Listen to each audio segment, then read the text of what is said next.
观众朋友好，这里是大时局，我是王真。最新爆点：苹果 iPhone 17刚刚亮相，库克端出超燃新机，结果中国郑州富士康立刻炸锅，20万工人2班制，加班加到起飞，临时工返费冲到9800人民币，生产线像战场一样全力狂飙。但是另一边却不妙，川普突然抛出关税核弹，扬言要对中国商品课征100%关税，再加上中国经济数据暴跌， CPI 再度跌破0，通缩阴影压顶。一边是苹果拼命强势，一边是中国内外交困。问题来了，这会不会成了 iPhone 在中国的最后狂欢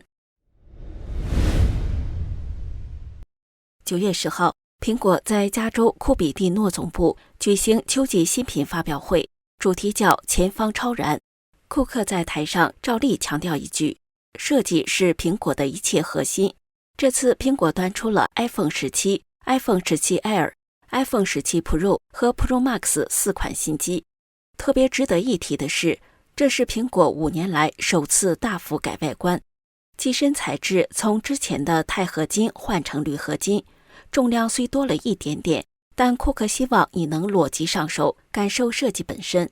屏幕规格也全面升级，全系支援 ProMotion 120Hz， 能自动调整刷新率，不管是滑动还是动画都顺滑到位。荧屏峰值亮度3000尼特，甚至用了第2代超瓷晶面板和7层反放射涂层，号称耐用度翻3倍，不仅耐刮，显示效果也更清晰。这些升级看得出苹果是想在细节上再给消费者一个惊喜。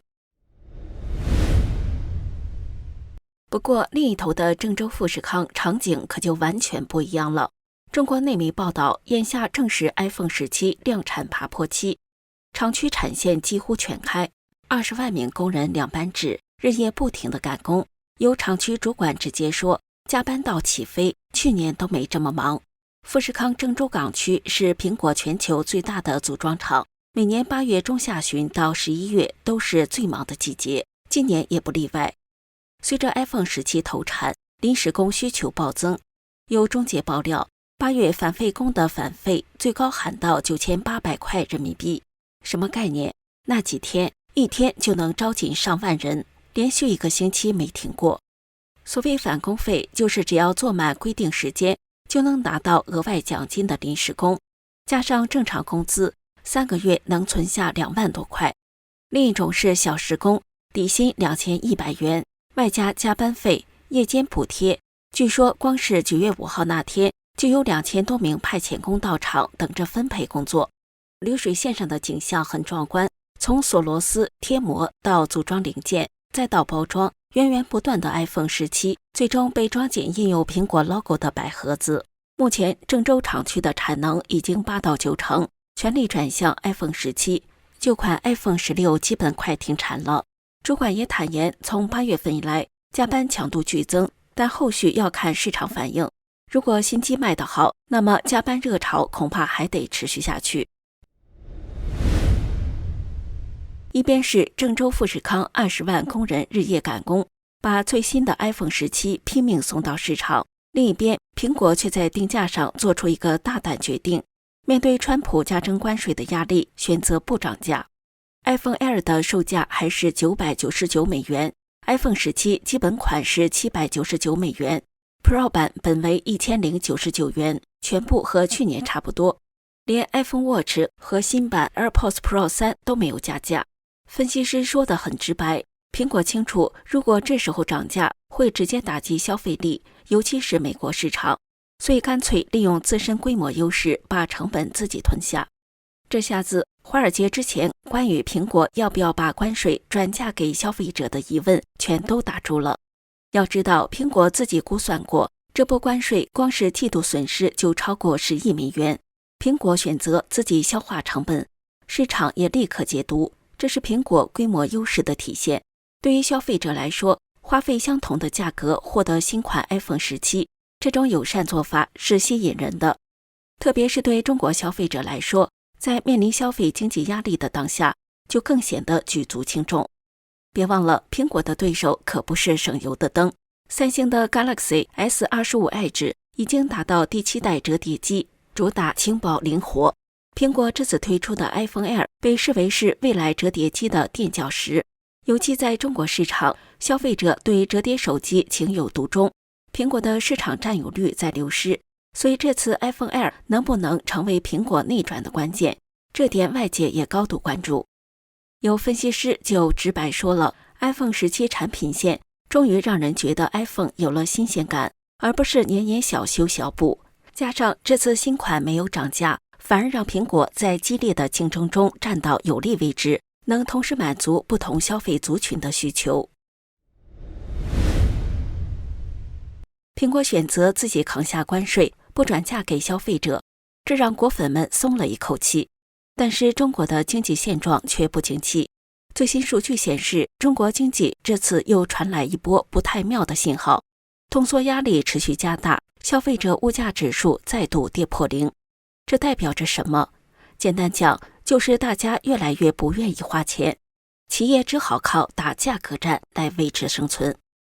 9月10号，中共国家统计局公布的数据显示，8月份消费者物价指数跌幅比经济学家预测的还要大，3个月来首次跌破0，生产者价格指数更是年减 2.9%。 换句话说，今年前8个月，中国有6个月出现消费者物价指数下跌，这已经不是偶然波动，而是通缩压力在持续。那老百姓怎么应对呢？最直接的就是只买便宜货。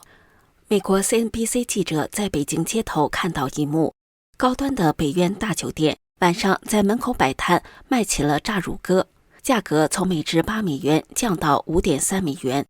物价下跌是中国经济面临的一个普遍问题。与此同时，消费者对未来充满不确定性，也一直在寻求更实惠的商品。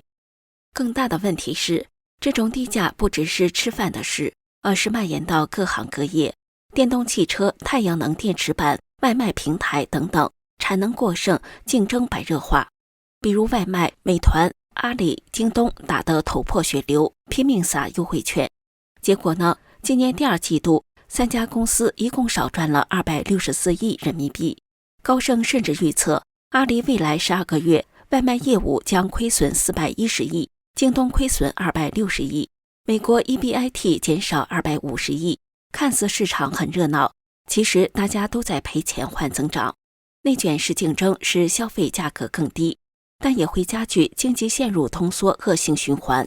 因为这将迫使企业裁掉更多的员工。通缩下，消费习惯也在变。北京出现了二手奢侈品实体店，人们宁愿去这里二手店挑便宜货，也不再去专柜刷新品。有网友直白地说，现在赚钱太难，为什么不省点钱呢？这种趋势背后是一个现实，人们对未来没有信心，所以更谨慎、更保守。专家警告，下半年可能更难过，制造业利润还在下滑，找工作更难，家庭压力会增加，这意味着消费信心再受打击，企业在压价，裁员风险加大，通缩的恶性循环就会进一步强化。中国国内正在为物价低、低消费发愁，外部压力却又逼上门来。就在这个节骨眼上，川普抛出重磅提议，要对中国课征最高100%的关税。这下不只是内需冷清，连外部市场也可能遭到重击。据《金融时报》报道，9月9号，川普通过电话参与美欧高层会议时，抛出这个惊人提议。他直接对欧洲官员说，美国愿意对中印大规模加征关税，但前提是欧盟必须同步行动。川普话讲得很直白，最明显的办法就是大家一起加税，持续施压，直到中国不再买俄罗斯的石油。美国官员也跟进表态说，我们已经做好准备，现在就准备好了，但只有我们的欧洲伙伴与我们并肩作战，我们才会这么做。值得注意的是，川普此举是在中国国家主席习近平、俄罗斯总统普京和印度总理莫迪上周在上合峰会上巩固两国关系之后做出的。如果这项政策真落实，对中国来说将是双重打击。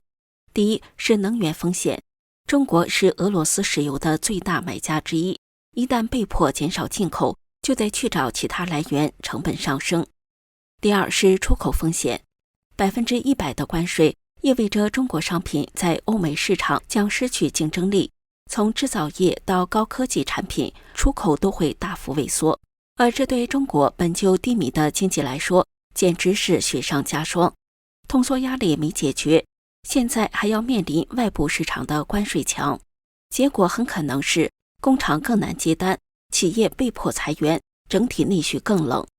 我们把话题拉回到对 iPhone 市场的影响。要知道，中国既是 iPhone 的主要组装基地，也是苹果的重要市场。如果欧美全面提高对中国商品的关税，那么苹果的供应链成本会再度飙升。同时，中国消费者在经济下行、就业不稳的情况下，购买力会进一步下降。这意味着新 iPhone 在中国的销量可能面临更大压力，尤其在华为等本土品牌虎视眈眈的情况下，苹果一旦价格优势不在，市场份额很可能被蚕食。